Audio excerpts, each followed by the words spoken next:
Alors déjà bonjour à tous ceux que j'ai pas salués. Merci d'être là ce matin. Pour vous donner un ordre d'idée, les petits déjeuners de la création qu'on a co-créé avec Gilles Clichy qui est là-bas, il y a 23 ans, 4 ans, je sais plus, un truc comme ça. Ouais, parce que nous on n'est pas du tout des seniors. Tout va bien. Et puis donc ça existe depuis 23-24 ans. On a accueilli presque 5000 aujourd'hui porteurs de projets depuis 20 ans. En sachant que l'idée, c'est effectivement de mettre des experts derrière une table, ou tout au moins face à vous, ou avec vous, et de discuter, de prolonger. Vous étiez hier une trentaine d'inscrits, il y a toujours le taux de chute naturel, puis il y a ceux qui arriveront toujours un peu en retard, c'est la difficulté de circulation pour arriver à Pardieu et à Pascalis en particulier avec les travaux. On est sur un sujet de niche, ouvertement, c'est-à-dire qu'effectivement, quand on fait un petit déjeuner de la création sur comment trouver de l'argent pour lancer mon entreprise, alors généralement on fait ça à la pépinière Clarée de l'autre côté là-bas, parce qu'il y a 80 places dans la salle et on refuse du monde. Là on est effectivement sur un sujet de plus de niche, mais ce que j'ai trouvé hyper intéressant, alors peut-être pas pour tout le monde, mais c'est qu'il y a eu beaucoup de commentaires dans les formulaires d'inscription, ce qui prouve que par rapport à un sujet comme comment trouver de l'argent pour lancer mon entreprise, où on a souvent de la curiosité, des gens qui sont vraiment pas matures dans leur projet, qui viennent se dire tiens, il y a certainement de l'argent à prendre, on en parlait un peu avec Yann tout à l'heure, il n'y a pas des subventions pour lancer mon entreprise, voilà. Là on est sur un sujet où j'allais dire, je pense que dans vos parcours, ça arrive à des instants extrêmement importants et surtout à des périodes de vie où, paradoxalement, malgré les parcours que vous avez tous, malgré on va dire la richesse de tout ce que vous avez pu apprendre dans vos parcours, c'est pas toujours aussi simple pour plusieurs raisons. On le verra. Je vais pas déflorer tout ce qui va être dit tout à l'heure, mais ne serait-ce que parce que être chef d'entreprise, c'est un métier. C'est pas quelque chose qui est simple. C'est pas que l'aboutissement d'un parcours de travail. On peut être un énorme expert dans son métier parce que ingénieur, parce que cadre dirigeant, etc. Chef d'entreprise, c'est un autre métier. Et il faut quelque part avoir des référents, des clés pour arriver à le faire. Et puis on ne va pas se voiler la face non plus. On sait combien c'est difficile de trouver un emploi pour déjà, quand on a plus de 45 ans dans certains métiers, mais 55 dans d'autres. C'est 56% des seniors sont en emploi en France. C'est pas pour rien qu'il y en a presque la moitié qui ne sont pas en emploi. Il n'en demeure pas moins qu'à un moment donné, il y a une réalité, et cette réalité, c'est la difficulté à retrouver un emploi qui correspondent à ses valeurs, à ce qu'on est, à son parcours, à sa richesse. Et ça, c'est là où ça devient hyper intéressant, c'est que la voie qui peut exister et qui, elle, par contre, a de la valeur, qui comporte des risques. On en discutait avec Gilles dans la préparation, il nous en reparlera, les risques, je pense que beaucoup d'entre vous en parleront également. Entrepreneur, on a déjà des risques quand on a 30 ans, d'accord quand on a 50, 60, ils sont encore peut-être plus forts parce qu'à un moment donné, on n'a pas une vie entière pour se relever, redresser derrière. Voilà. Donc tout ça aussi, il faut le prendre en considération. Mais il n'en demeure pas moins que se mettre à son compte, c'est à la fois une possibilité d'exploiter la richesse de vos parcours, la richesse de vos métiers, la richesse de vos connaissances, d'exploiter également un réseau. Souvent, vous avez créé des réseaux, vous avez des connaissances, vous avez des gens que vous connaissez, donc c'est l'occasion de l'activer, même si là aussi c'est un métier, parce qu'entre avoir un réseau entre professionnels et un réseau à qui on va vendre des choses, c'est pas la même chose. Ça, c'est des forces incroyables, et c'est pas pour rien qu'on considère qu'aujourd'hui, alors j'ai plus le chiffre en tête, je sais plus si c'est plus, je crois que c'est plus de 20% des créateurs d'entreprises ont plus de 50 ans, voire même 60 ans. Donc c'est pas rien, d'accord, c'est pas rien. Ça prouve deux choses. Encore une fois, le côté quasi-obligation, parce qu'il faut trouver une porte de sortie, mais c'est là où il faut apprendre à devenir entrepreneur. Et puis le deuxième approche, c'est le côté se révéler quelque part, se dire, après tout, tiens, et si ce que j'ai en fond de moi, que j'ai jamais exploité, ma capacité à faire ça, la capacité à faire ci, la capacité à passer de directrice d'établissement de restauration, je ne citerai personne, à consulting auprès des entreprises, etc. Si finalement, c'était pas l'occasion de se révéler et d'aller plus loin. Ce petit préambule étant fait, pourquoi autant d'experts de ce côté-là, surtout que vous êtes peu nombreux ce matin, donc on doit être 25, parce qu'il y avait une trentaine d'inscrits, c'est que les premiers que j'ai appelés, effectivement, c'est mes réseaux moi aussi, d'accord, on va dire que on est dans l'univers senior, donc à partir de là, on a tous des réseaux, et puis effectivement, des vrais experts, voilà, et puis le bouche, j'ai jamais vu un bouche à oreille aussi important sur un petit déjeuner de la création. Les posts ont été repartagés de tous les côtés sur les réseaux sociaux, sociaux, enfin vraiment c'est parti de tous les côtés. Et puis après j'ai eu des appels de l'un, de l'autre et tout, et on s'est dit tiens, plutôt que de dire on va être franc, et je crois que Yann, tu as été le dernier que j'ai eu au téléphone, il me dit je lui dis je peux pas me passer d'Yann, vous verrez pourquoi, vu l'expertise qu'il a, je peux pas m'en passer. Jérôme que j'ai eu, qu'on se connaissait pas avant, voilà, qui est via un réseau effectivement qui est arrivé, j'ai dit on se connaît pas encore, mais quand on voit ce que fait Jérôme, on se dit on peut pas se passer de Jérôme. Transition pro, on se dit ça va faire un intervenant, mais oui, mais ils sont enfin voilà, c'est des experts incontournables. Bon, l'APEC j'en parle pas parce que l'APEC c'est l'idée qui vient d'eux, allez faire un petit déjeuner sur les seniors, donc c'était normal, voilà. Et donc je dis oui, allez on met tout le monde et on sera plus dans un échange et un dialogue plutôt que d'avoir 4 ou 5 intervenants, voilà. Le premier, au bout je vais vous inviter à vous présenter, si tu peux récupérer le micro. Oui, c'est toi. Voilà. Tu peux enlever les panneaux, c'était plus pour... Ils vont pas tenir parce j'avais pas de petit carton pour les imprimer. Est-ce que tu... Alors, j'allais dire Claude Vincent, j'allais dire c'est une figure incontournable sur Clermont-Ferrand dans le monde de l'économie. Voilà. Alors, tout au moins, c'est quelqu'un de connu, voilà. Mais il avait le caractère incontournable pour ce matin, c'est qu'il a une double casquette. Tu n'es plus président du MEDEF, mais enfin tu as ce parcours tellement long et brillant à la tête de cet organisme-là, qui lui-même a une action sur les seniors, a des choses qui sont menées. Et parallèlement, tu as la tête d'un cabinet de recrutement très important dans la région et même en France. Et donc il a une vision de l'emploi et certainement de la problématique des seniors. Mais je parle à ta place, si tu peux te présenter en 2 mots, oui. Claude. Oui, bonjour à tous. Alors donc effectivement, Claude Vincent, je ne suis plus président du MEDEF, mais je suis toujours actif au sein du groupe RH Partner. Donc c'est un groupe que j'ai créé, puisque je suis aussi un créateur d'entreprise, que j'ai créé en 1985. Et donc on fait, alors pas que du recrutement, mais beaucoup de recrutement. Et effectivement, le problème des seniors, on le connaît depuis très longtemps. Alors je suis pas tout à fait d'accord avec tout ce que tu as dit en introduction. Moi, il y a une chose que je n'aime pas, et pourtant je l'ai fait, c'est créer par obligation. Je trouve pas de boulot, donc je crée. Je trouve que c'est relativement dangereux.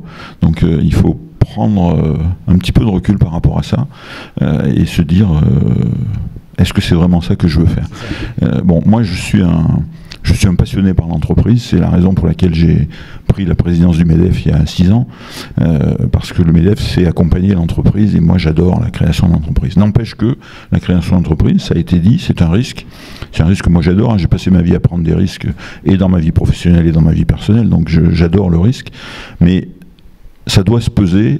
Et tu l'as dit, peut-être un petit peu plus quand on a un peu moins de temps pour amortir son projet.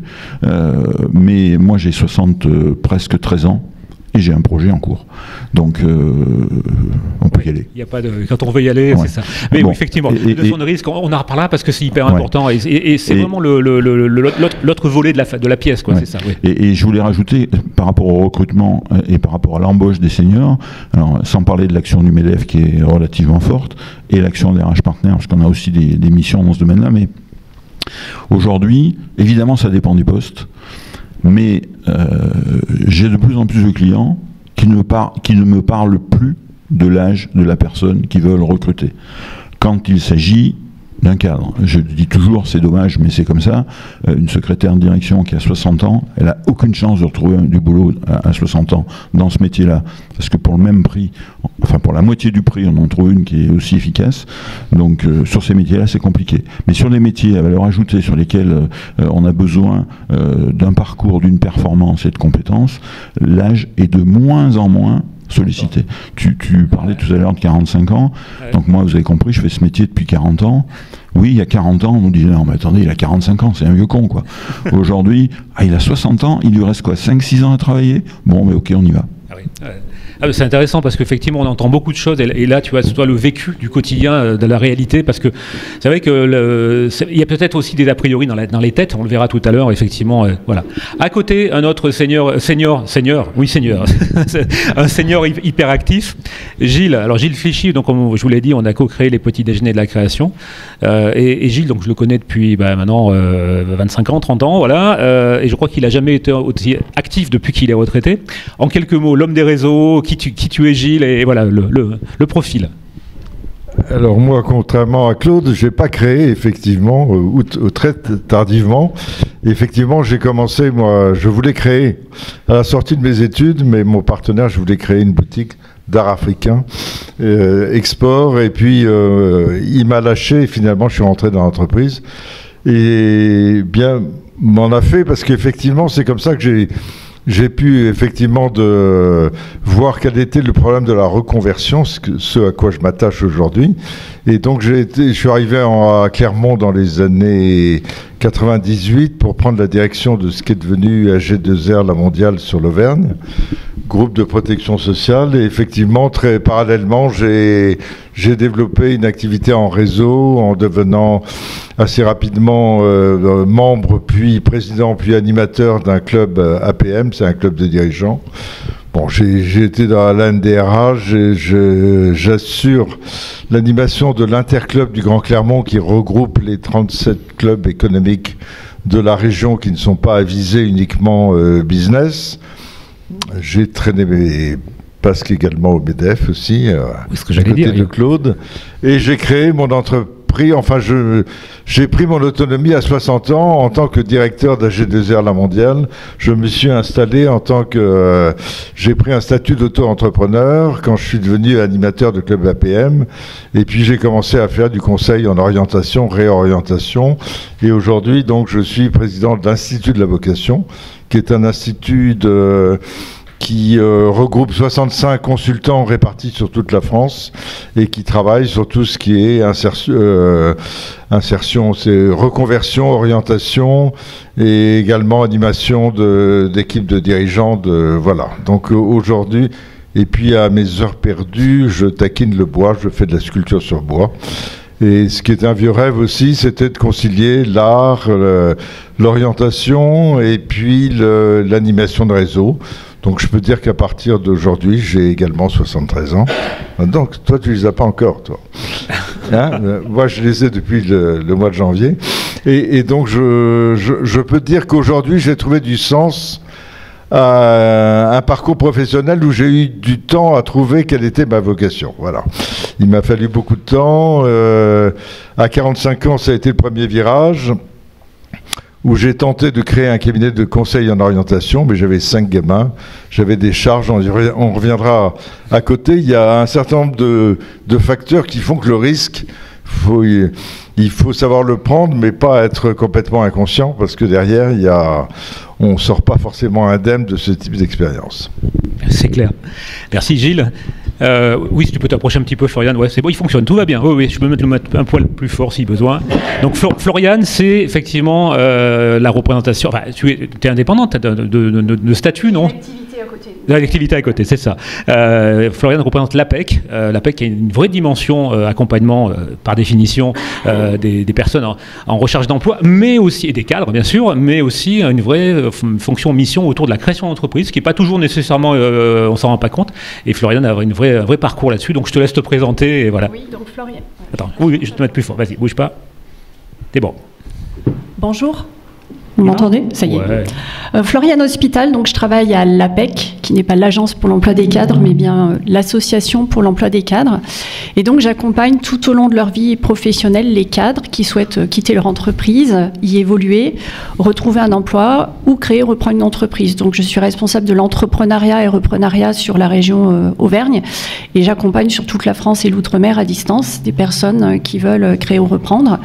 Et notamment, bien évidemment, les seniors. Les seniors qui, aujourd'hui, sont victimes des stéréotypes liés à l'âge, hein, l'agisme faisant partie du top 3 des discriminations en France. Et aujourd'hui, l'APEC, dans sa raison d'être et dans ses actions, s'investit pour les seniors. Et la reprise et la création d'entreprises en fait partie. Je n'interviens pas sur tout ce qui est expertise comptable, droit.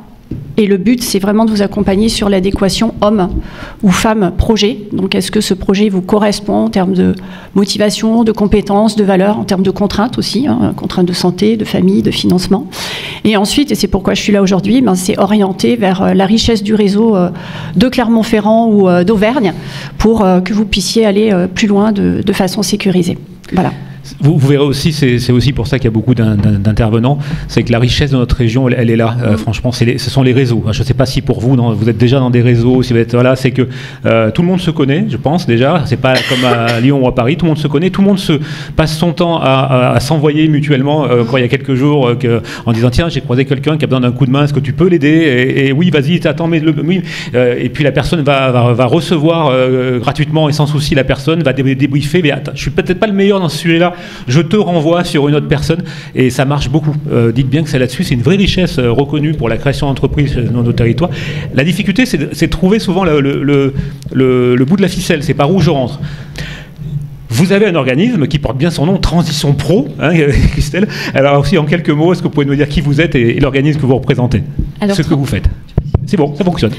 Transition Pro, c'est une structure qui est paritaire et qui soutient tous les salariés du secteur privé qui souhaitent aller sur une transition par de la reconversion professionnelle à travers de plusieurs dispositifs qui permettent de sécuriser le parcours sur un volet d'un côté de la formation professionnelle, hein, parce que voilà, être dirigeant, entreprendre, c'est aussi parfois avoir besoin de développer ses compétences et il y a tout un volet aussi formation à prendre en compte pour pouvoir avoir les compétences qu'il faut pour réussir aussi son projet de création.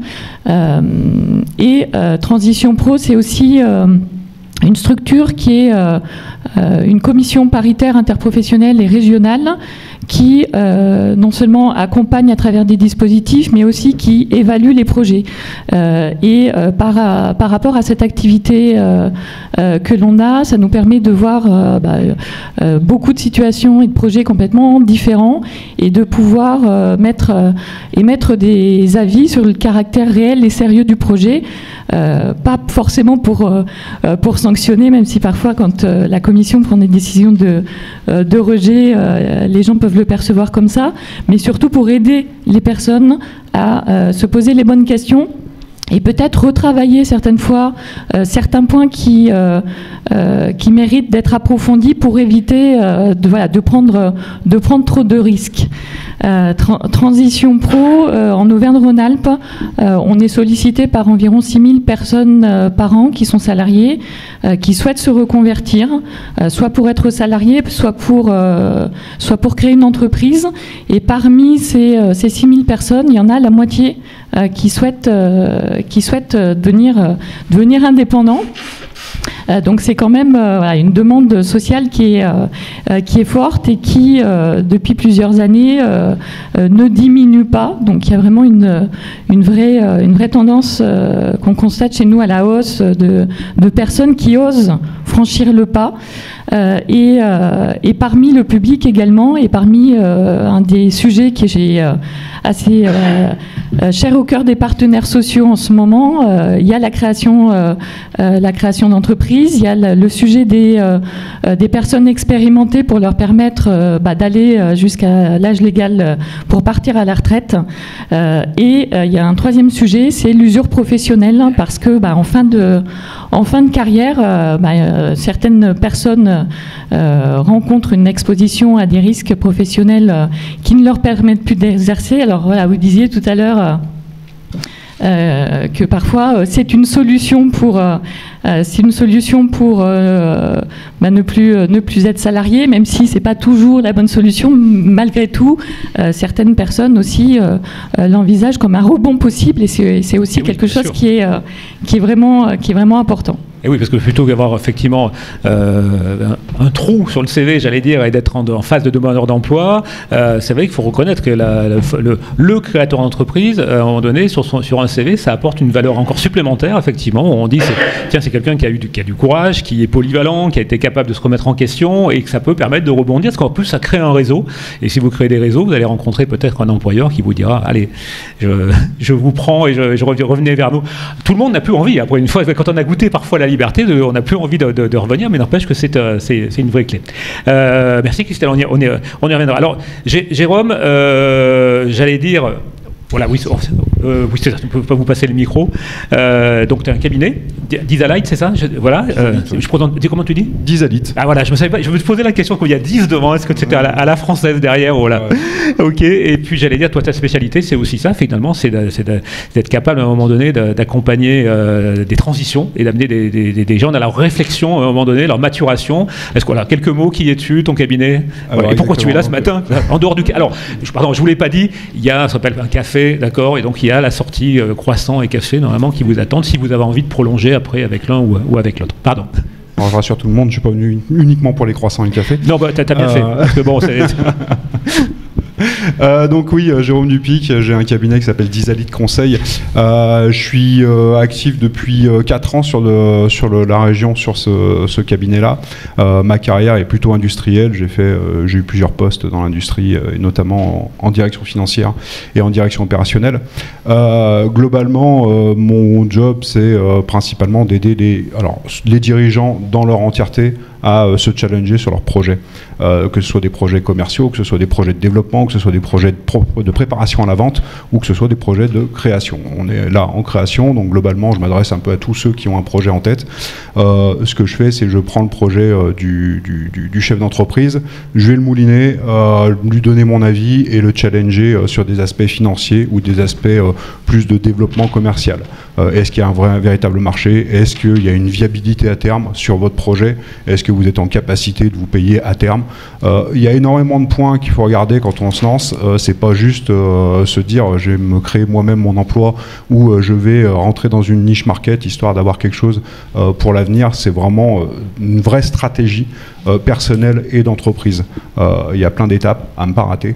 Et je suis là pour vous accompagner tous les dirigeants qui le souhaitent pour avancer dans cette veine-là. Voilà. Ce challenge-là, effectivement. Alors j'aurais dû inverser l'ordre, effectivement, parce que ça t'embête pas, je vais finir avec... on va passer à Yann, parce que c'est la cohérence des accompagnants, et après, Romain a une spécialité, lui, c'est le banquier de l'étape. Donc c'est la personne qui va vous expliquer comment, de manière miraculeuse, vous allez pouvoir trouver des financements. Il est plein de surprises, vous verrez, le Crédit Agricole Centre-France est plein de surprises pour ça. Mais avant, on va continuer dans l'accompagnement. Est-ce que, pareil, Yann, tu es un habitué maintenant des petits déjeuners, toi, voilà. Ouais, ça fait quelques années qu'on fait ça ensemble, effectivement. Ça. Avec avant une casquette, puisqu'il représentait France Travail, et puis maintenant, tu es à ton propre compte, toi aussi. Tu es un senior créateur, hein, c'est ça. Merci. Merci, c'est ça, ouais. Il y a un âge où on est plus à l'accepter, hein, c'est ça. Ouais, je me considère pas encore totalement comme senior. C'est ça.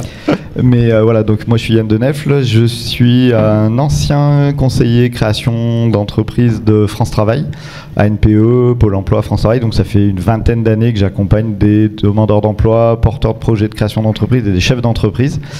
Et j'ai très récemment quitté France Travail pour me lancer à mon compte parce que justement les conditions étaient réunies, de l'expérience, un réseau, des partenaires avec lesquels on pouvait travailler, une opportunité professionnelle avec mon associé actuel, et on a monté un cabinet d'expertise comptable, et donc on fait du conseil, de l'accompagnement, de l'expertise comptable en création d'entreprise. Donc effectivement on est un petit peu l'interface entre tous les intervenants que vous avez vus, des gens qui ont été accompagnés par l'APEC, qui ont fait transition pro, peuvent venir nous voir en complément, en amont, après.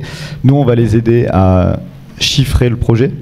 On fait les business plans, les prévisionnels, et ensuite, pendant cette phase d'accompagnement, on les oriente aussi auprès des différents partenaires pour challenger leur projet sur la partie vraiment opérationnelle. On va les envoyer voir les financeurs que sont Romain, par exemple. Voilà, et on accompagne les porteurs de projets, les créateurs d'entreprises et les chefs d'entreprise, bien sûr, dans leur activité. Dans leur activité, exactement.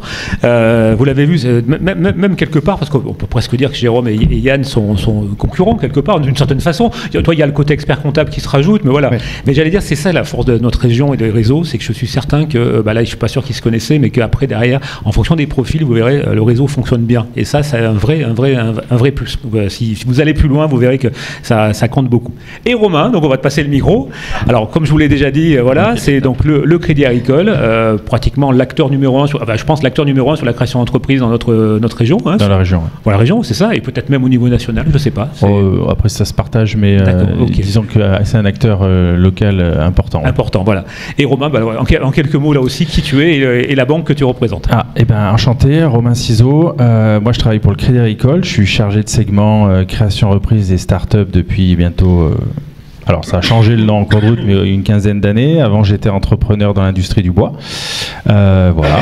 Et du coup, nous, on accompagne. Donc moi, je chapeaute 134 conseillers professionnels sur tous les départements de l'Auvergne et Paris. Et du coup, on s'occupe de la création reprise. Donc on vous accompagne de l'idée jusqu'à votre déploiement en vous mettant en contact avec avec notre différents réseaux qui est construit depuis les débuts. Donc d'où nos interactions communes les uns avec les autres. Et de telle façon à ce que vous soyez au centre de tout ça et que vous puissiez monter votre projet avec réussite. Voilà, donc on vous accompagne de l'idée jusqu'à le déploiement sur votre activité. Et on verra tout à l'heure effectivement comment une banque reconnue sur la création d'entreprise qui a des accueils ou de manière différente ou de manière particulière l'univers des seniors et voir si effectivement là aussi quelles sont les clés. Voilà, c'est un peu aussi l'idée de ces petits déjeuners, quelles sont les clés pour accélérer ou tout au moins obtenir des financements parce qu'on en a toujours besoin quel que soit son âge, même si effectivement on peut penser qu'en étant senior on a un apport qui peut être supérieur à souvent un jeune créateur qui lui va démarrer souvent un peu à blanc et sans... Quoi qu'il arrive, l'apport, ça sera sûrement l'expérience. Déjà, oui, c'est ça.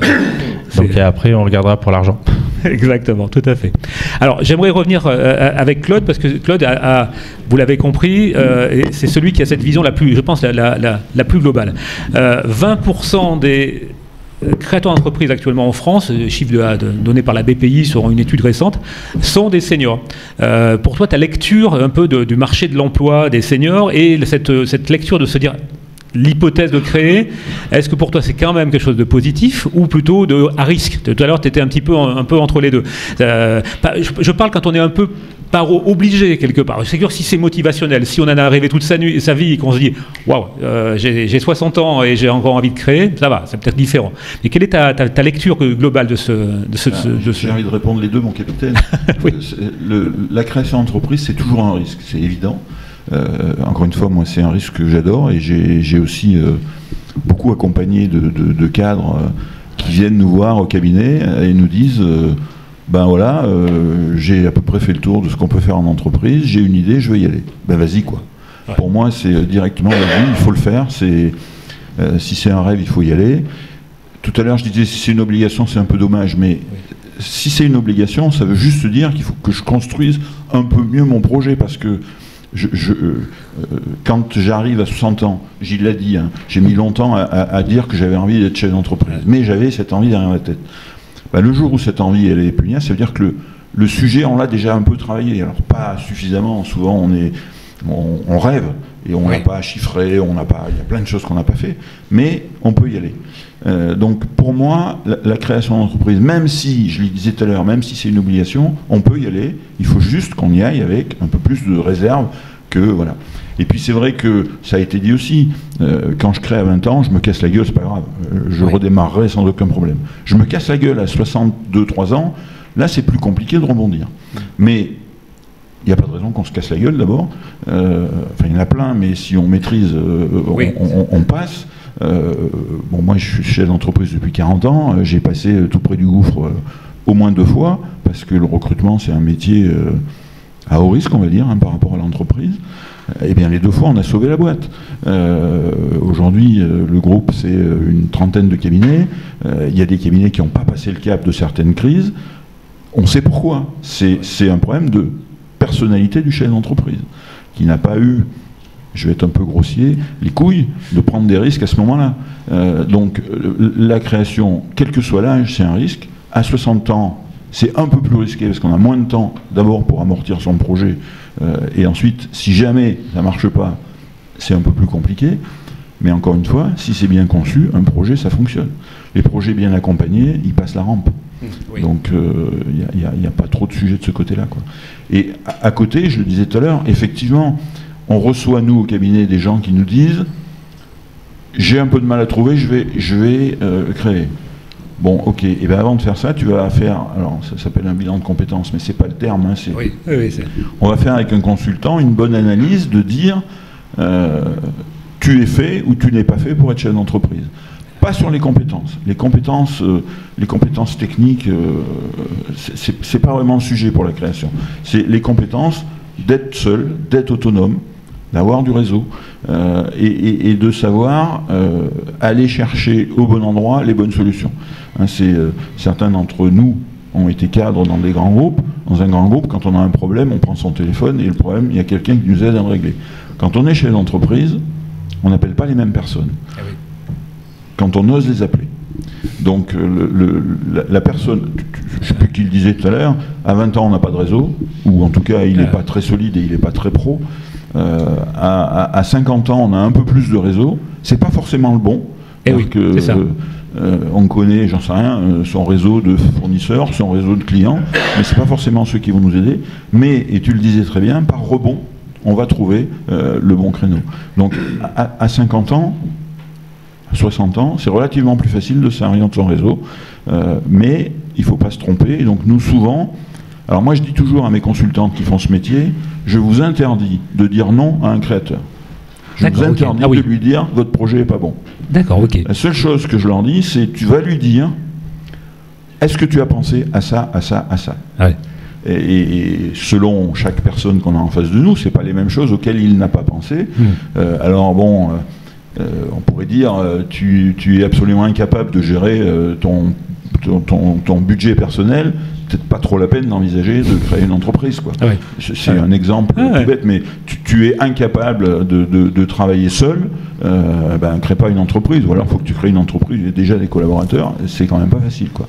Bon, là, on peut peut-être parler reprise. Mais... Est-ce que c'est pas finalement le premier challenge de travailler seul? Parce que j'allais dire, effectivement, souvent, dans une carrière de salarié, de collaborateur, même de cadre, même si on a la solitude du cadre qui doit prendre des décisions, mais il n'en peut que c'est ça, autour de soi, il y a une équipe, autour de soi, il y a une direction, il y a une gouvernance, il y a un service technique qui va dépanner l'imprimante qui est en panne, et là, demain matin, c'est seul dans son bureau. C'est vraiment la chose qu'on vérifie le plus quand un cadre, donc pas cadre, vient nous voir en disant j'ai envie de créer. C'est de vérifier qu'il est capable de s'autogérer. Moi, si je prends mon exemple personnel, quand j'ai créé ma boîte, je me suis retrouvé, je venais d'un groupe relativement important, où j'avais effectivement des solutions un peu partout. J'ai créé ma boîte, alors en plus j'ai créé chez moi. Eh bien, le premier mois, j'ai rien foutu. J'étais incapable de me concentrer et de me mettre à bosser tout seul.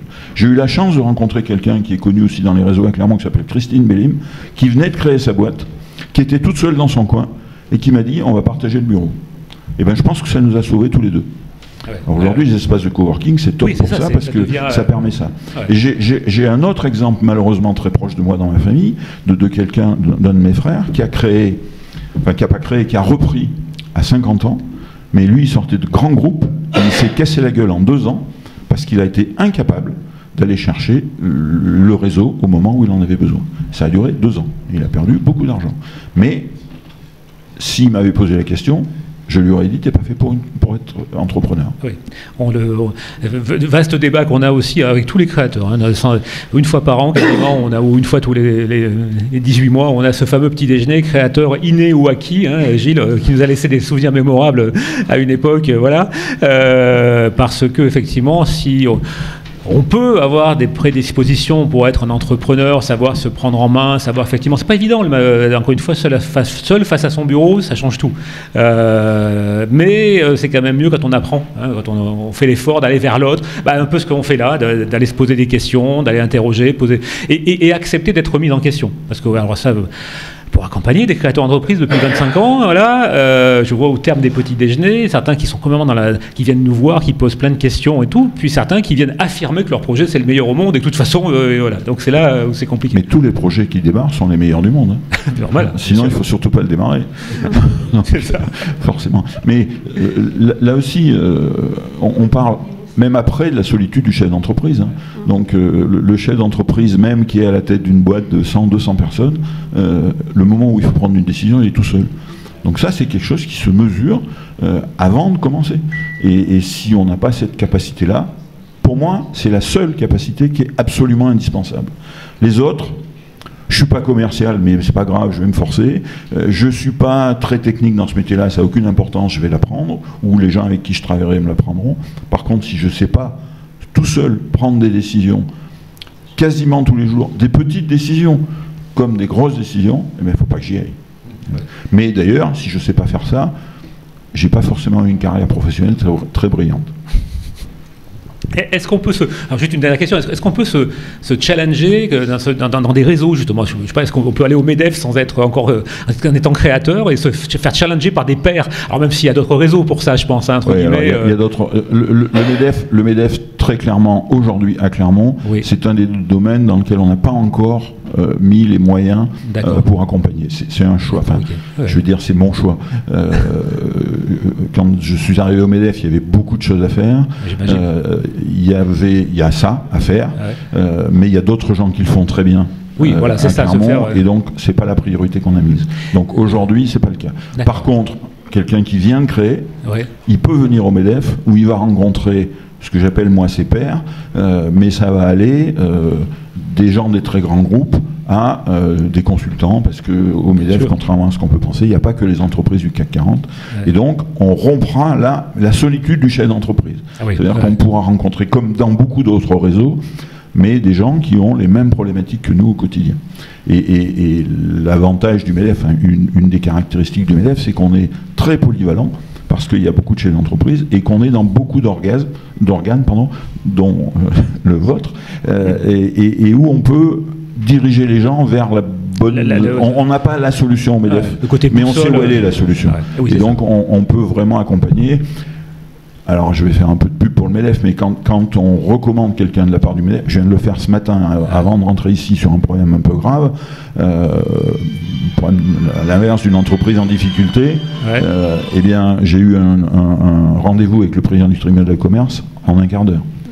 C'est un des avantages du MEDEF. Ah, c'est clair. Ok. Alors Gilles, justement, cette solitude du chef d'entreprise, cette capacité à savoir si on est fait pour être chef d'entreprise ou pas, hein, on va démarrer par ça. Après, on ira dans les détails plus techniques, et voilà. Mais je pense que le côté humain, c'est quasiment la clé de voûte du créateur. À un moment donné, c'est de savoir si dans son parcours, est-ce qu'il s'épanouir, parce que ça compte, réussir, prendre des décisions. Toi qui es expert dans ce domaine-là, qui accompagne beaucoup de gens dans ce... Alors, l'avantage quand on a plus de 45 ans et qu'on veut créer, c'est qu'on a quelques bosses. On a de l'expérience, ce que n'a pas forcément le jeune créateur quand il démarre. Il a beaucoup de passion, il a de l'envie, il a du dynamisme. À 45 ans, on a vécu des expériences, on en a tiré normalement des leçons. Et je pense que c'est effectivement, il est impératif quand on crée à cet âge-là de bien se connaître. Et se connaître, alors, ça passe pas forcément par un bilan de compétences, je dirais plus un bilan d'appétence ou un bilan vocationnel. C'est un âge où on sait que le temps nous est compté, donc il est précieux, et donc il est important d'aller se réaliser sur quelque chose qu'on n'a pas pu mettre en œuvre, qui est de l'ordre d'un talent qui n'a pas pu s'exprimer, quoi. Et qu'à partir du moment où on s'aperçoit que les seniors, souvent, ont des projets qui sont plus porteurs de sens. Ils sont beaucoup dans les domaines de la santé, du conseil, on est à partir de 45 ans, sur le plan humain, dans une logique de transmission, ce que l'on n'est pas à 25 ou à 35 ans. Là, on a envie de réussir, de faire sa place, et cette notion de transmission avec la création d'entreprise, elle peut trouver merveilleusement à s'accomplir, effectivement, si on a pris le temps, effectivement, de savoir qui on était. Alors, on crée peut-être moins en solitaire aujourd'hui qu'hier. Effectivement, les coworking et tout ça amènent à... Il y a beaucoup de créations. Moi, je vois, j'ai 5 enfants, ils sont tous créateurs d'entreprises. Les 3 derniers, ils ont créé une entreprise, ils travaillent tous les 3, et c'est pas toujours évident, parce que c'est même un exploit. Ils sont partis dans un secteur qui est le textile, qui est sinistré. Ils ont créé il y a 6 ans. Ils sont, l'année dernière, ils faisaient 35% de croissance.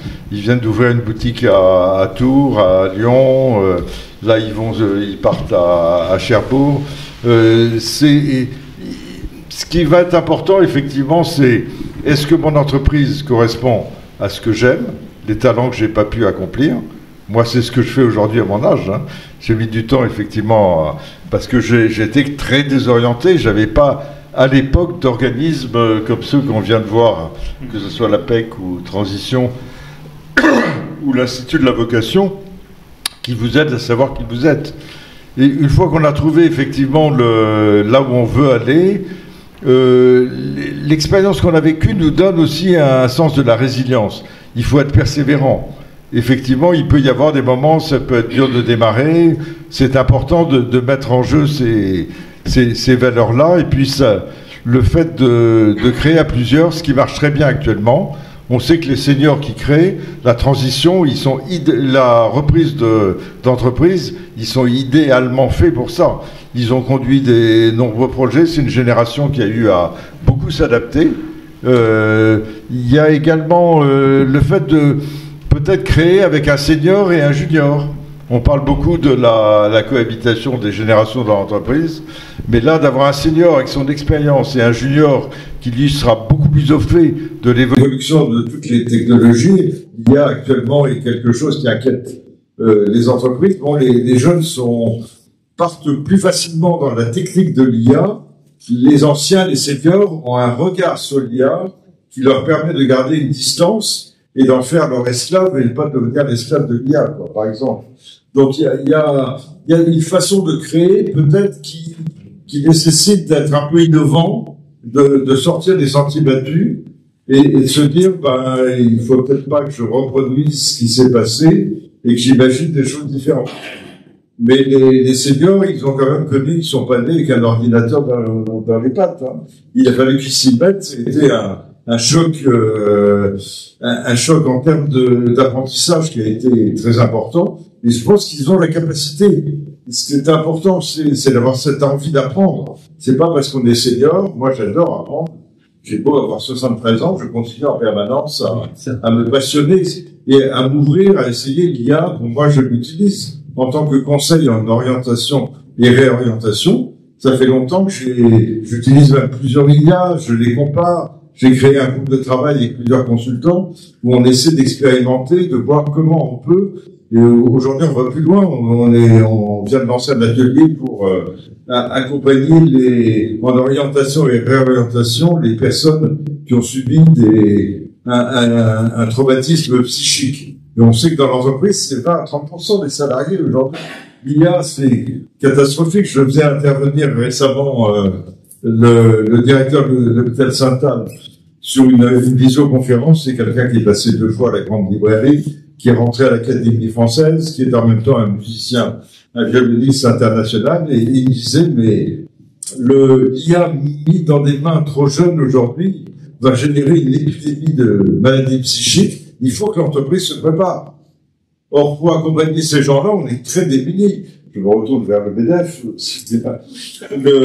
Un DRH demande à quelqu'un qui a eu des troubles psychiques. Aujourd'hui, on a vu que Nicolas Domoran sur France Inter a fait son coming out. Hein, il a enfin dit qu'il était bipolaire et tout. Mais je crois qu'il a des difficultés d'ailleurs avec son employeur. C'est pas évident. Quand quelqu'un fait une décompensation en entreprise, comment on va réagir en tant que DRH par rapport à l'ensemble du reste du personnel? Il y a beaucoup de choses qui rentrent en jeu là-dessus. Enfin, je ne voulais pas mettre. Oui, si on part sur l'IA, on est jusqu'à cet après-midi. Mais j'allais dire quoi, des gens, tu vois, un accompagnement, selon que sont souvent des cadres dirigeants qui sont en reconversion. Est-ce que la voie de la création d'entreprise est naturelle aujourd'hui ou est-ce que c'est exclu? Comment ces gens que tu accompagnes, comment tu vois Je les appelle pas forcément parce que j'ai beaucoup de femmes qui ont 2 enfants, qui sont célibataires, qui les élèvent seuls. Les lancer dans la voie de la création d'entreprise, moi, je l'évoque. On analyse leur capacité en reprenant ce que disait Claude tout à l'heure.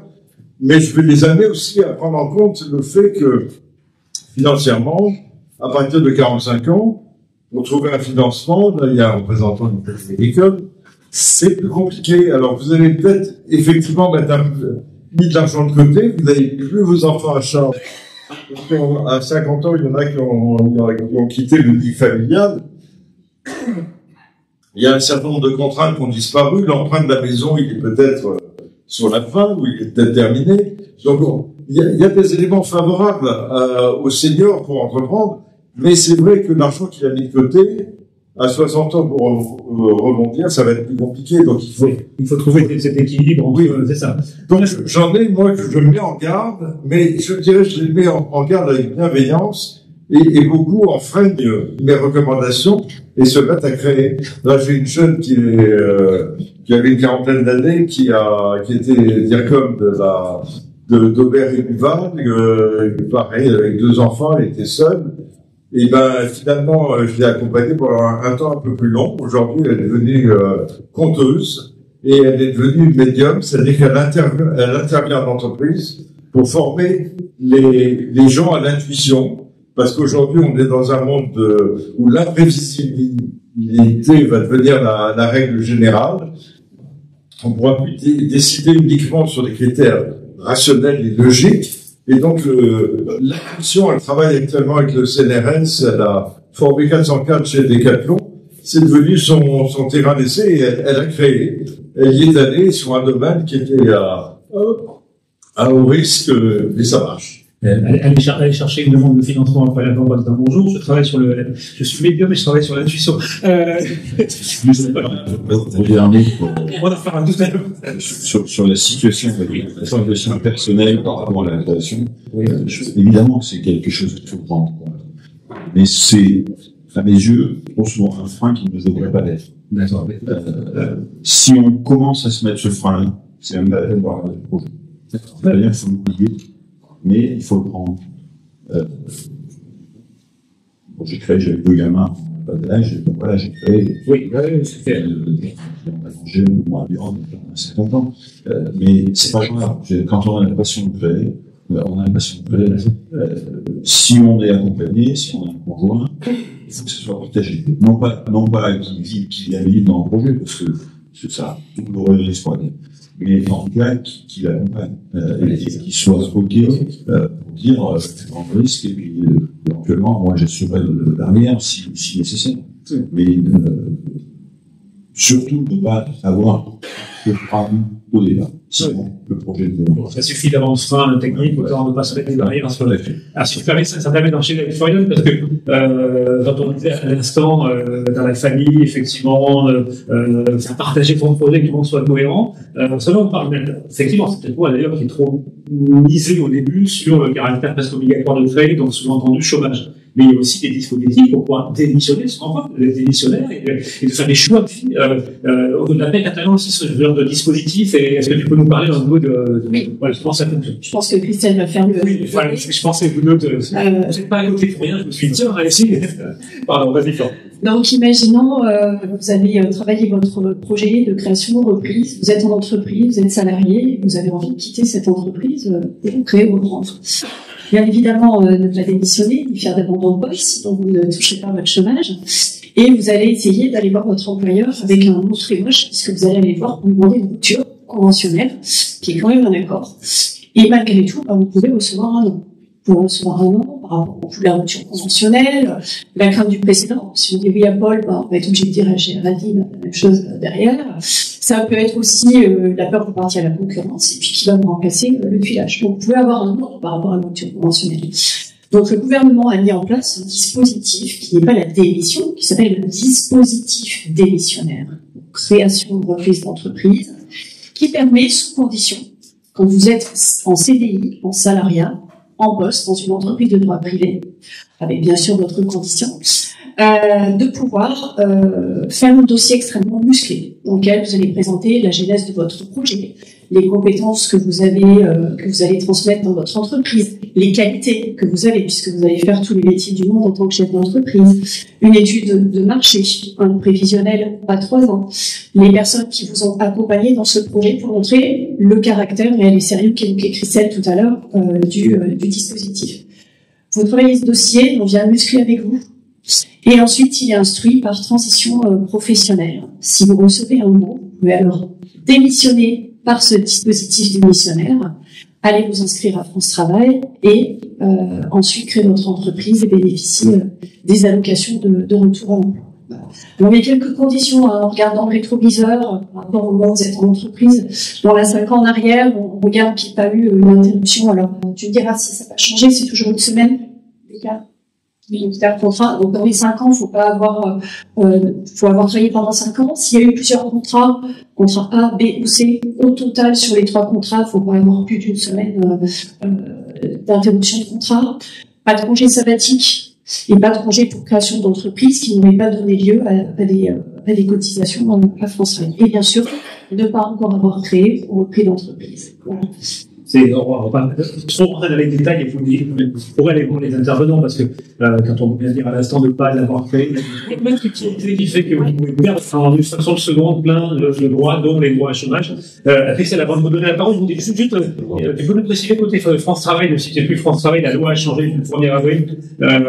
J'allais dire, je sais que c'est plus ton métier, tu n'es plus France Travail, mais peut-être celui qui sait mieux. Je suis plus France Travail, je connais parfaitement les dispositifs France Travail, puisque je connais la réglementation très bien, et puis je me mets à jour très régulièrement. Donc effectivement, le dispositif d'émission reconversion, il est pour pouvoir en bénéficier, ça permet d'avoir des allocations chômage. Il y a d'autres façons de partir de son entreprise et de pouvoir être indemnisé derrière, en dehors de ces dispositifs. Celui-là est le plus simple et le plus rapide, mais il faut remplir les conditions, effectivement. La réglementation a bien évolué à ce niveau-là. Déjà, la première chose pour les seniors, puisque c'est le sujet du jour, les durées d'indemnisation vont être un peu plus intéressantes, et ça fait partie des évolutions premières pour les personnes qui ont entre 55 et 56 ans, et encore plus intéressantes en termes de durée d'indemnisation pour les personnes qui ont plus de 57 ans. D'accord ? C'est-à-dire que quelqu'un qui a moins de 55 ans va avoir une durée d'indemnisation de 548 jours. Quelqu'un qui va avoir 55 ou 56 ans va avoir une durée de 685 jours. Et quelqu'un qui a plus de 5, qui va atteindre 5 plus, va avoir une durée de 922 jours. Alors, voilà, donc déjà les durées d'indemnisation sont plus intéressantes. Donc les aides à la création sous forme de capital ou de complément mensuel sont plus intéressantes, ce qui va permettre de sécuriser le projet de création.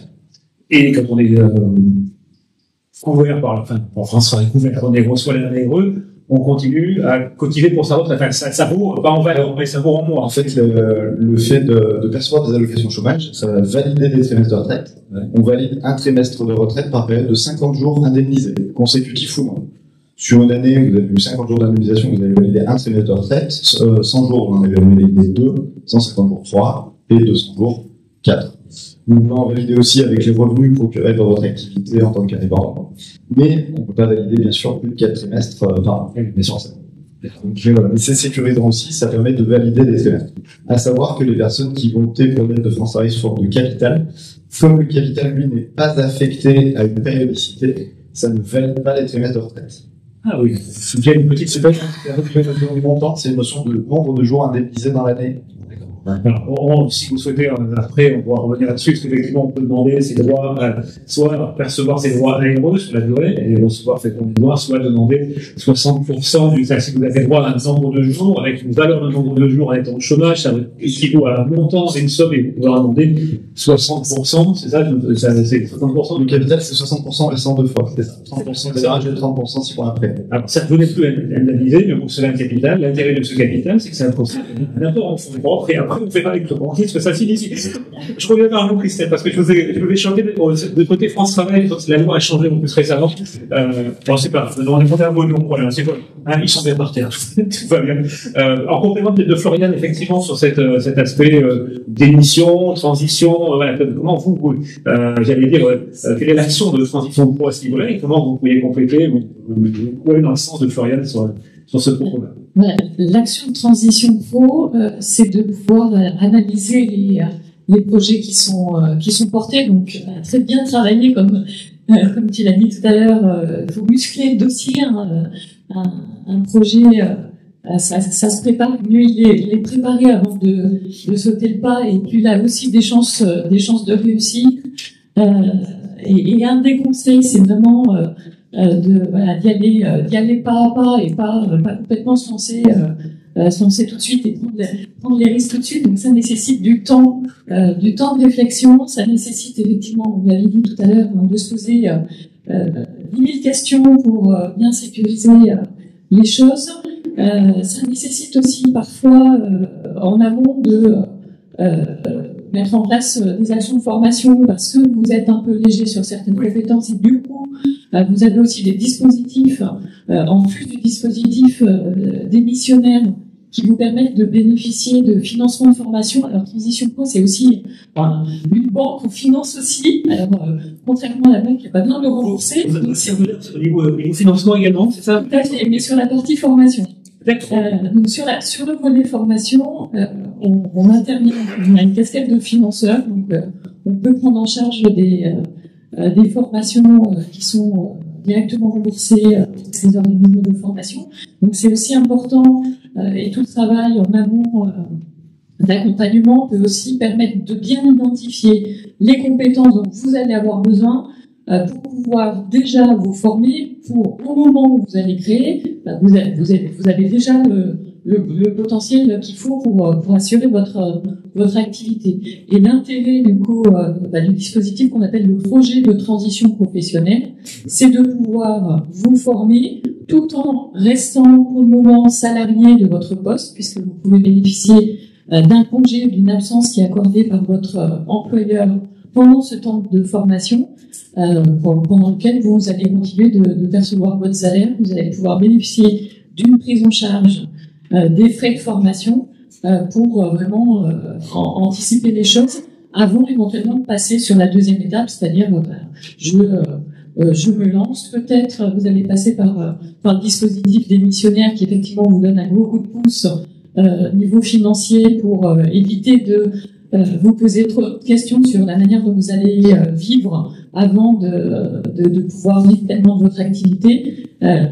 L'idée des dispositifs de transition pro, c'est vraiment d'essayer de sécuriser tout le parcours le plus tôt possible, et grâce à des dispositifs qui vous permettent soit de vous donner des accès à des droits au chômage, soit de bénéficier d'un maintien de salaire sur la partie de formation. Je reviens juste à cette notion de formation. Donc, effectivement, si je me pose des questions, parce que je sens que je ne suis pas mature sur tous les volets, je suis encore une fois expert dans mon métier, peut-être, j'ai croisé la route de Jérôme qui m'expliquait comment j'allais challenger mon marché et être performant, mais je sens que j'ai une lacune, je ne suis pas doué dans, je ne sais pas faire, on va dire, de gestion, je ne sais pas, de choses comme ça. Vous pouvez orienter financièrement en gestion. Ouais, c'est ça. Vous pouvez identifier une formation et participer au financement pour même financer la formation, c'est ça? Transition Pro va pas vous aider à identifier vos besoins. D'accord. Bon, ces besoins-là, vous pouvez être conseillé par des conseillers d'évolution professionnelle, par des acteurs de l'accompagnement pour identifier vos besoins. Par contre, à partir du moment où la personne a bien identifié un projet, c'est à ce moment-là qu'elle va nous solliciter pour solliciter un financement sur l'action nécessaire. Donc elle va aller voir Florian, ou elle va aller voir Yann, ou dans le cabinet respectif, et puis après derrière on va identifier un besoin. Tout à fait. Alors soit une formation vraiment complète, vous voulez vous lancer, devenir installateur thermique et sanitaire, et du coup vous lancez dans le domaine, et auquel cas je vois financer un titre professionnel qui va durer 9 mois pour que vous appreniez le métier, parce qu'en vue vous voulez vous installer dans ce secteur-là. Donc ça c'est tout à fait possible qu'on finance ce type d'action. Mais si vous avez aussi besoin de compétences vraiment très spécifiques sur des modules particuliers d'une certification, vous pouvez aussi choisir d'aller vous former sur un bloc de compétences d'un diplôme, de manière à monter en compétences et passer par le dispositif du projet de transition professionnelle pour bénéficier d'un financement. il me vient subitement une idée, enfin une idée non, parce que je vais voir dans mes notes. On n'a pas évoqué la personne qui veut faire du cumul emploi-retraite. On a évoqué que les personnes qui sont en reconversion, en amont de la retraite. On peut aussi vous solliciter, non, c'est pas du tout, ça rentre plus dans vos champs. La personne qui est déjà retraitée, comme Gilles, et qui se dit je vais créer ma boîte. Non, ça rentre plus là. Là, c'est chacun se débrouille. Voilà. En tout cas, certains dispositifs sont faits pour les personnes qui sont salariées, toujours en activité professionnelle. Donc effectivement, il faut anticiper et faire des démarches en amont si on veut continuer à travailler après. Parce que l'idée, justement, je cherchais dans mes notes une étude qui disait que ce 64% des personnes, des jeunes retraités, s'interrogent sur la capacité à cumuler emploi-retraite. Donc c'est vrai que c'est un marché énorme, en train de s'ouvrir. Et ça, je vais remonter à leur parallèle, c'est encore un autre débat. J'ai compris qu'il fallait mieux passer par un cabinet avant d'aller voir Transition Fonds. Alors, peut-être pas choisi d'aller voir Fleurieux, c'est un choix, mais on peut aussi aller chez Disalit, ce que je viens de prononcer tout à l'heure. J'allais dire que quand on vient chez toi, la première étape, c'est quoi? C'est vraiment de comprendre un peu, finalement, les besoins, les manques, les creux, les forces de la personne. C'est vraiment de le guider dans cette étape-là et puis après de plonger dans une thématique, comme tu disais, par exemple, pour accompagner sur ton identification de marché, la capacité à vendre. Comment ça se passe, les premiers entretiens, finalement, dans un cabinet comme le salon? Alors, le premier entretien est assez simple, c'est déjà la prise de connaissance et comprendre qui vous êtes, ce que vous faites, ce que vous voulez faire, comment vous voulez faire, voir la maturité du projet. En fait, il y a vraiment un point hyper important, c'est savoir où est-ce que vous en êtes vous, dans votre tête, dans votre marché, dans votre projection. Comprendre clairement où est-ce que vous voulez aller, quels sont les leviers, les moteurs qui vont vous faire avancer, et voir si tout a été effectivement pensé. Pensez au financement, pensez à vos prévisionnels, pensez à votre salaire, puisque si on se lance, c'est qu'on a envie de se payer à un moment donné. C'est bien qu'il y ait des dispositifs d'accompagnement pendant 12 mois, 18 mois, 24 mois ou plus. Il n'empêche qu'à un moment donné, il va falloir que ça sorte un salaire. Sortir un salaire, c'est pas juste j'ai fait des coms, je prends les coms, je les empoche et c'est fini. Il y a énormément de mécanismes financiers derrière qui font que pour 1000 euros encaissés, c'est pas 1000 euros dans sa poche. Voilà, c'est malheureusement on en prend, il y a beaucoup de choses à payer. Je pense que voilà, s'y connaissent bien. Donc voilà, globalement, il y a énormément de choses à réfléchir, énormément de choses à penser. Et après, ce que j'aime bien faire, c'est essayer de partir du besoin et aller vers l'objectif. C'est-à-dire que globalement, vous avez je dirais, un besoin de, je sais pas moi, 2000, 3000, 4000 euros par mois pour vivre. Qu'est-ce que ça représente en chiffre d'affaires? Qu'est-ce que ça va représenter en acquisition client? Qu'est-ce que ça va représenter en termes de marché pour vous à aller chercher? Et en gros, le challenge après sur, tu veux te payer 4000 balles, ça va nécessiter l'acquisition de 10 clients sur le premier mois. Est-ce que tu en es capable? Et là, ça commence à faire réfléchir chez beaucoup de porteurs de projet à se dire, mais en fait, est-ce que c'est faisable? Est-ce que c'est réalisable? Et en fait, on oublie une chose, c'est qu'on est tous un peu spécialistes de notre métier, on est tous des experts, on connaît notre métier, on sait de quoi on parle. Mais un truc qu'on oublie la plupart du temps, c'est le développement commercial. À un moment donné, il va falloir prendre votre téléphone, il va falloir prendre votre email, il va falloir aller voir le monde, il va falloir vous présenter, il va falloir vendre ce que vous avez. Et ça, c'est hyper bien. Et ça, il y a énormément de monde qui ne comprend pas, qui ne l'apprennent pas. Et on se dit, c'est bon, je suis là, je sais faire mon métier, mais en revanche, je ne sais pas le vendre. Et ça, c'est un point névralgique. Il y a énormément de chefs d'entreprise qui ratent la première marche de l'entrepreneuriat à cause de ça. C'est même certainement, on le voit à travers les petits déjeuners, et peut-être même en termes de recrutement, le contrôle du Claude, mais recruter un commercial, c'est déjà extrêmement compliqué. Alors, le devenir soi-même, effectivement, on a toujours l'impression que quand on a créé son entreprise ou qu'on a mis en place un site internet, c'est fait, les gens tapent à la porte, maintenant, c'est clair. Ce que tu évoquais est hyper important, la notion dont tu aurais tendance à dire, il faut partir de son objectif à soi de vie, de niveau de vie, pour finalement fixer le prix de son produit qui peut aller derrière, et derrière le nombre de ventes qu'on va faire. Et donc, le marché c'est à peu près ça, je vais faire 10 ventes, et puis se rendre compte qu'au final, on ne mange pas à la fin du mois. C'est un peu dans ce sens-là, on remonte de ce qu'on voudrait avoir pour essayer de faire que l'Ouest. Alors, j'aime bien le faire dans ce sens-là, parce que je crois que c'est beaucoup plus terre à terre, et ça permet de mettre les valeurs de ce dont vous avez besoin. Maintenant, bien évidemment que si vous avez un prévisionnel, si vous montez un prévisionnel de façon la plus standard possible, on va parler de marché, on va dire voilà, globalement votre marché représente X milliers d'euros, X centaines de milliers d'euros par an, vous êtes en capacité d'acquérir, je sais pas, moins 5% de ce marché-là, donc vous allez faire un CA avec une progression de 30% par an sur 3 ans, ça fait ça vous avez une rentabilité de temps, vous faites face à vos créances et tout le monde est content. C'est une vision extrêmement arithmétique de l'entrepreneuriat qui ne prend pas en compte la valeur humaine, compris en anglais, mais qui ne prend pas en compte la valeur humaine. C'est-à-dire que est-ce que vous êtes en capacité d'aller chercher ce marché-là? Est-ce que vous êtes en capacité de rebondir sur ce marché-là? C'est pas forcément si simple. Qui plus est en consultant. Et le choix du statut, une importance, c'est que j'allais dire, la plupart des créateurs que je rencontre, effectivement, se disent soit je vais être en micro-entreprise, soit je vais être un essai, je ne sais pas pourquoi, c'est les deux temps.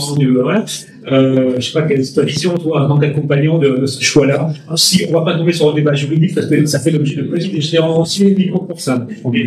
Ta vision. Alors, ma vision, en fait, encore une fois, elle est assez simple, c'est savoir quel est l'objectif. Votre objectif, ce que vous voulez faire. En fait, l'entreprise, c'est que le moteur de votre objectif. Le statut que vous allez coller avec votre société sera uniquement le reflet des objectifs que vous avez fixés. Une SAS n'a pas les mêmes objectifs qu'une SARL. Même si les deux portent une société, les deux portent un projet, les deux portent une fonction, la SAS et la SARL ont deux aspects de rémunération et de fonctionnement qui sont totalement différents. On a eu tendance, pendant très longtemps, à faire des SAS à tout bas. Je sais pas, la SAS, elle peut aider dans certains cas, on pourra en parler si vous avez envie de voir du détail et savoir pourquoi on peut créer une SAS au départ, mais elle peut avoir un intérêt, mais c'est pas forcément, je veux dire, l'alpha et l'oméga de la société. Pour certaines fonctions, ça peut être intéressant de commencer sur de la micro pour tester le marché et ensuite basculer sur une société.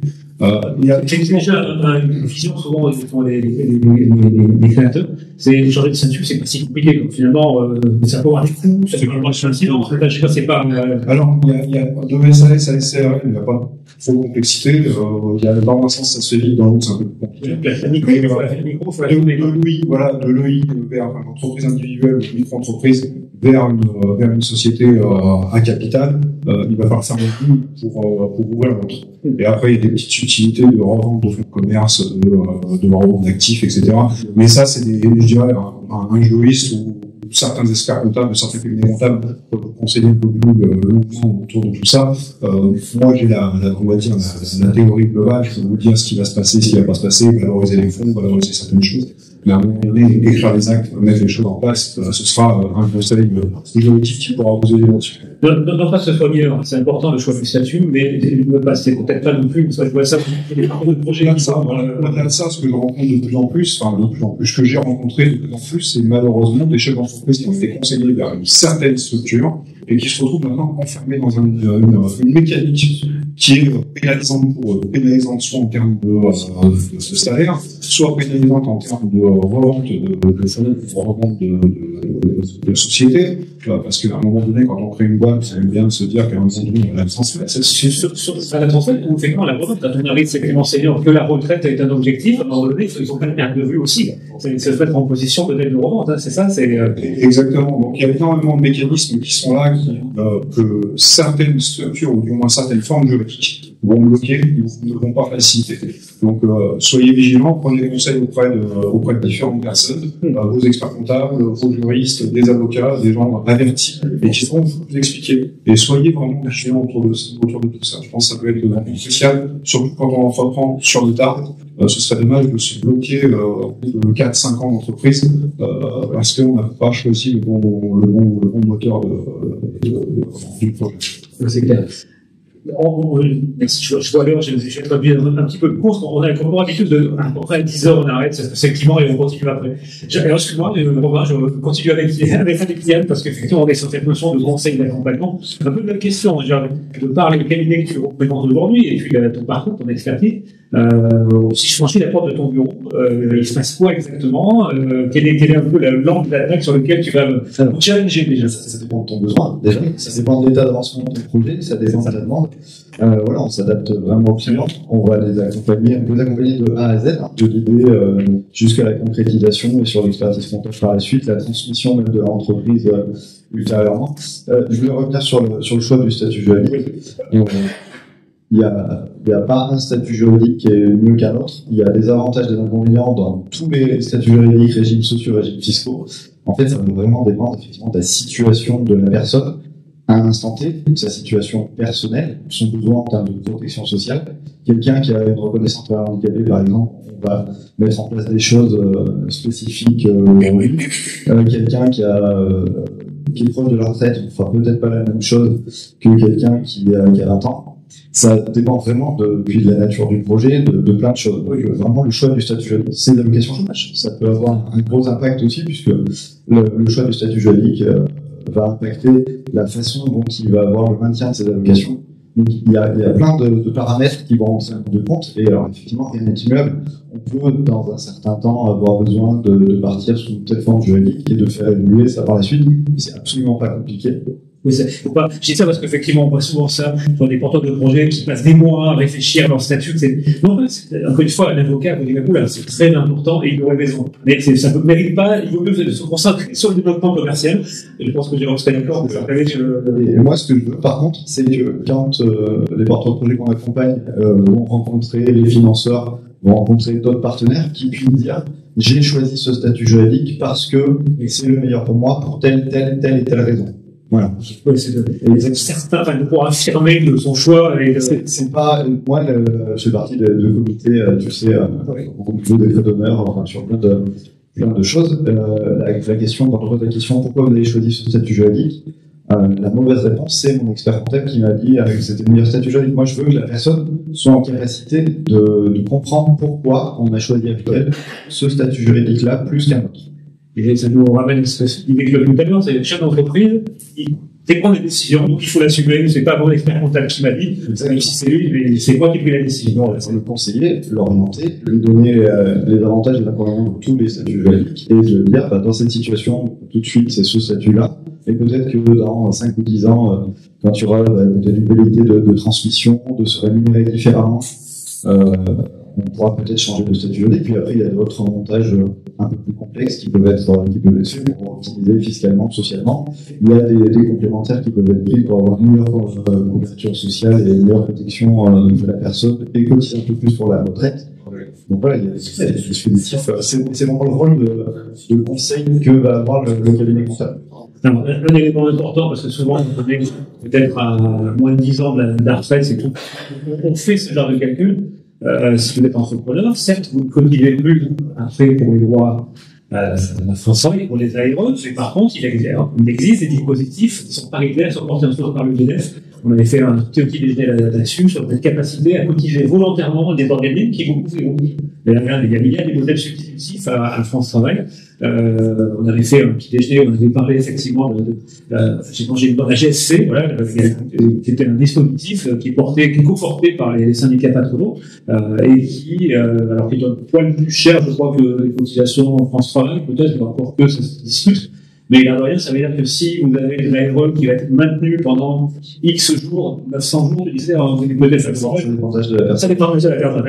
On va dire 500 jours, au terme de ça, même dès le départ, ça rien ne vous empêche, quand vous pensez à cotiser dans un régime comme la GSC, c'est-à-dire que vous cotisez sur des droits d'une structure privée, voilà, et qui vous couvrira. Alors, c'est jusqu'à 2 ans, me semble-t-il, et puis c'est taqué sur votre chiffre d'affaires et tout, mais n'empêche que c'est une solution aussi pour vous dire, je suis à 6 ans, 7 ans de la retraite, si je joue déjà bien, je me sécurise, parce qu'effectivement, il ne faut pas oublier le fait que si vous revenez sur le marché de l'emploi, si vous êtes chef d'entreprise, vous êtes plus.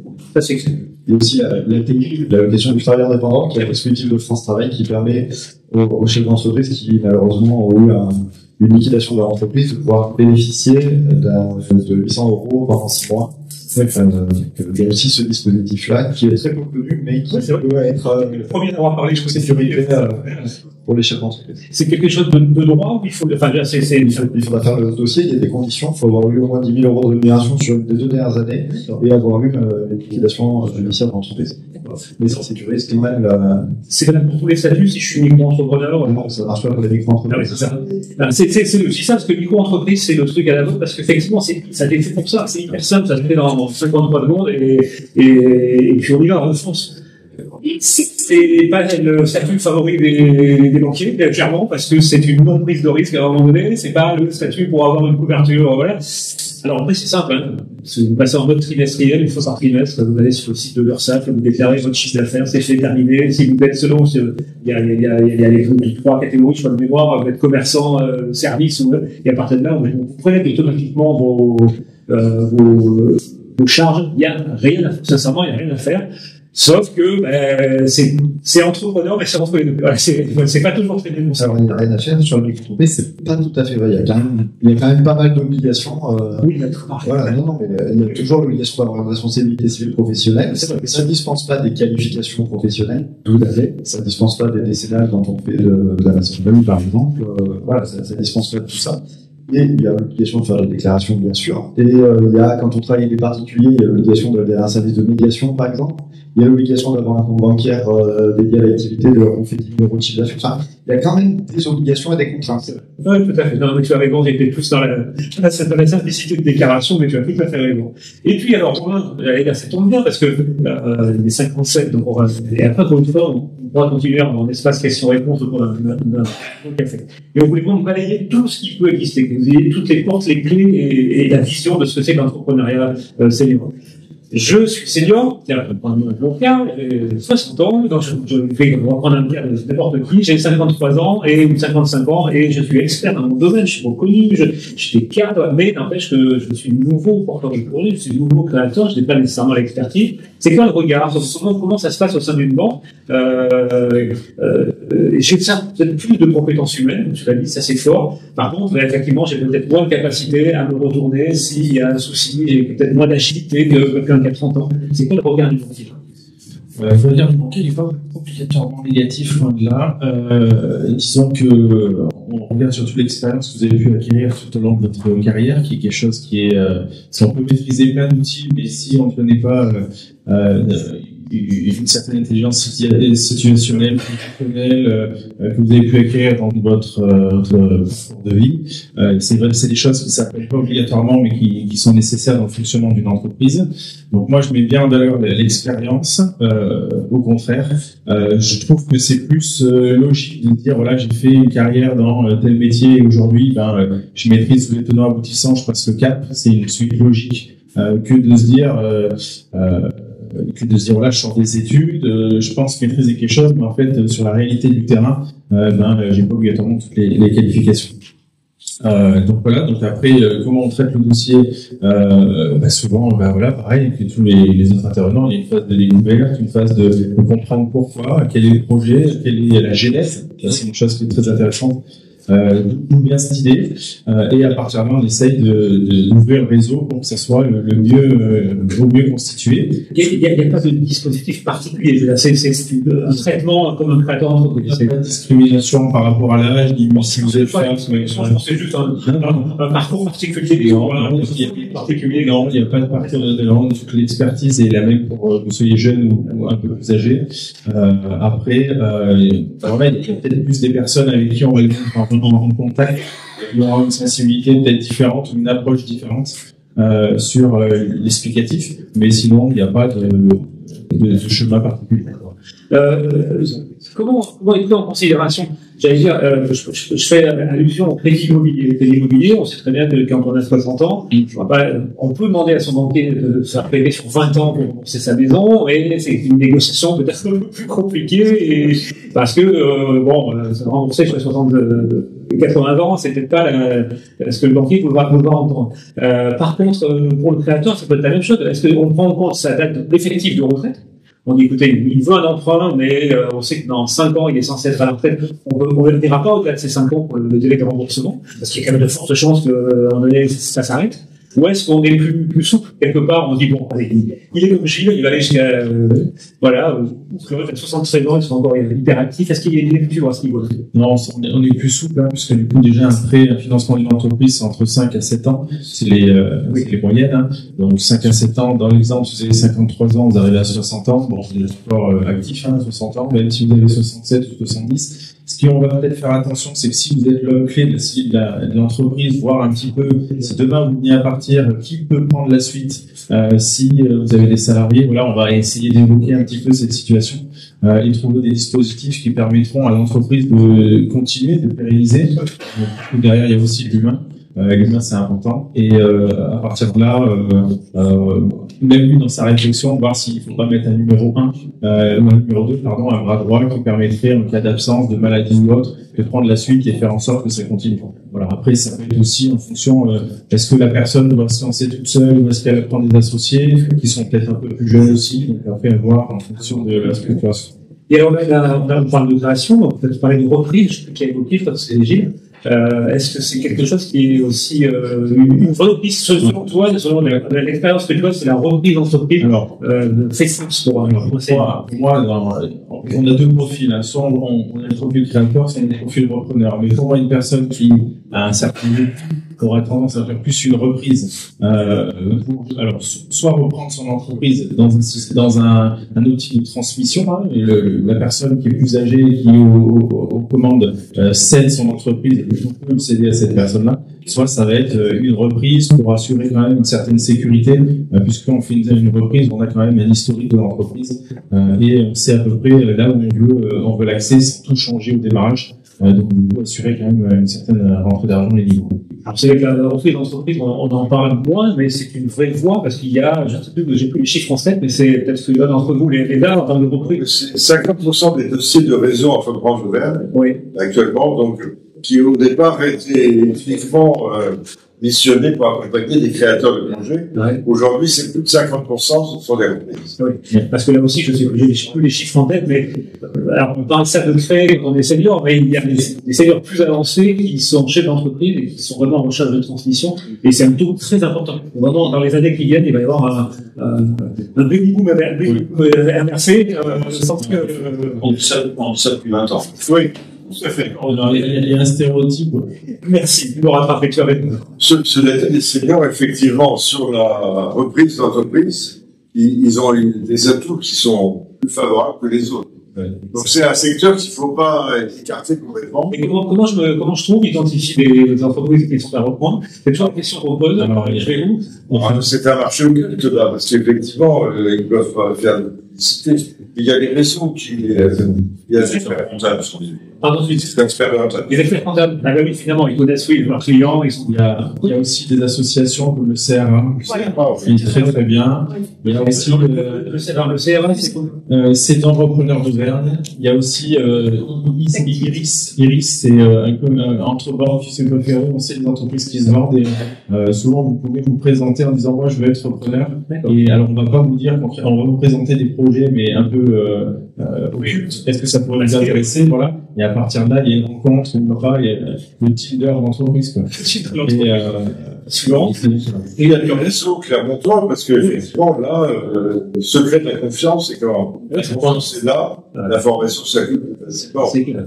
Tu disais pendant ça. Oui, il y a des cabinets, FUSAC, il y a la bourse BPI, il y a tout le milieu consulaire, et puis c'est beaucoup aussi un marché souterrain, c'est-à-dire que si vous voulez racheter une boucherie, vous allez à la fédération de la boucherie pour aller rencontrer peut-être quelqu'un qui a 50 ans, qui va avoir le cœur, il va céder son entreprise. On est aussi beaucoup sur un marché de bouche à oreille et de cédants. Et il y a aussi beaucoup d'entreprises qui sont sur Clermont-Ferrand à reprendre, qui vont être du coup détenues par un cabinet sur Paris aussi. On a fait plus d'entreprises. La discrétion voulue. Exactement. Après, pour moi aussi, il y a le maillage terrain. C'est-à-dire que si je sais plus ou moins ce que je veux, je sais qu'une personne qui va avoir entre 60 et 65 ans, qui est entrepreneur, toutes ces infos, vous pouvez les trouver sur Internet gratuitement, qui est entrepreneur depuis 10, 20 ans, 30 ans, à un moment donné, il va vouloir partir, et on peut toujours aller le rencontrer, le solliciter. Ça, c'est aussi beaucoup. Tous les fichiers sont souvent inaccessibles, ou que certains vous vendent, qui sont tous quasiment disponibles en ligne. Il y a depuis très longtemps, il y a une loi qui oblige tout acteur qui fait des fichiers, qui fait quoi que ce soit d'ailleurs, qui produit un certain savoir et qui reçoit des subventions de les publier sur des sites gouvernementaux. Le gars fait tous des fichiers entrepreneurs. Alors j'ai mangé le nom à l'instant, mais non, mais il y a des sites où on peut regarder aussi la pyramide des âges des dirigeants. C'est ça, exactement. Donc, trouver une entreprise, c'est souvent intéressant. Enfin, c'est plus lourd l'investissement, mais j'ai une dernière question. Est-ce que tu penses que la notion d'apport par rapport à un senior, comment ça fonctionne? Est-ce que là-dessus, on a le même regard sur un créateur, il vaut mieux avoir 30% d'apport et le reste en financement, ou comment ça fonctionne? Alors, déjà, la règle, hein, c'est qu'une règle parce qu'il y a beaucoup d'exceptions. C'est une vingtaine de pourcents sur le projet quand on fait une création ou une reprise. Mais ça, c'est qu'une règle. C'est tout confondu. Il y a beaucoup d'exceptions. On peut se dire quand même que quand vous entreprenez un petit peu plus tard, du fait de la vie, alors même si on peut avoir des accidents, et ça reste qu'un stéréotype, on peut avoir un petit peu plus d'argent que quand on sort des études. Donc, du coup, on peut se permettre des marchés un peu plus sympa comme la reprise, parce que la reprise c'est beaucoup plus cher qu'une création. Il faut apporter un petit peu plus d'argent au démarrage, mais aujourd'hui c'est vrai et à la fois c'est pas vrai, puisque du coup on a les réseaux d'entreprendre, les plateformes diverses et variées qui vont venir constituer, vous aider à constituer cet apport démarrage pour vous lancer au final ce que vous voulez. Donc non, l'apport, il y a toujours la règle, c'est vraiment une vision globale de votre projet. Ce que nous on essaye de faire, c'est que si vous avez tout votre capital, tout votre argent, on va dire non, on va essayer de trouver notre solution, parce qu'il y a l'humain derrière. Ça permet de discuter la personne. Voilà, c'est ça. Et puis, comme on le disait tout à l'heure, est-ce qu'à 60 ans, on se retourne mieux qu'à 20 ans? Voilà, il faut aussi regarder ça, faire attention à ces petits points humains. D'accord, ok. Je regarde l'heure. Donc l'idée, c'est qu'on a supprimé depuis longtemps dans les petits déjeuners les questions-réponses, parce que souvent, ça nous mobilisait pour 2-3 personnes. Mais on a installé ce café à la sortie avec des petits croissants de mots qui vous attendent. Et surtout, chaque intervenant peut vous donner quelques minutes plus à titre personnel pour répondre à nos questions. Moi, j'insiste peut-être juste sur ce point, vous l'aurez compris, c'est pour ça qu'ils sont nombreux. C'est quelque part pousser la première porte. Alors, d'accord, peut-être pas le BDF en premier parce qu'ils n'ont pas la structure à l'air. Mais oui, c'est le cabinet, effectivement. Mais chacun d'entre eux, je pense par rapport à non seulement à la structure qui est présente, mais également le feeling. Vous avez vu qu'il y a des gens, des personnes qui ont des approches qui sont humainement peut-être différentes. Allez leur parler et ils vous renverront les uns sur les autres. Parce qu'on a cité plein de choses. On a cité des assos, on a cité des organismes, on a cité plein de choses. Ça paraît très abstrait quand on voit à l'extérieur. Et après tout ça, c'est très cohérent une fois qu'on a mis et quand le premier pied dans la première porte, et c'est parfois un peu plus ça. Si vous voulez bien, je vous propose qu'on applaudisse nos intervenants pour les remercier. Merci à vous, et bon courage au prochain entreprise, et bon croissance, et bon. Voilà, merci.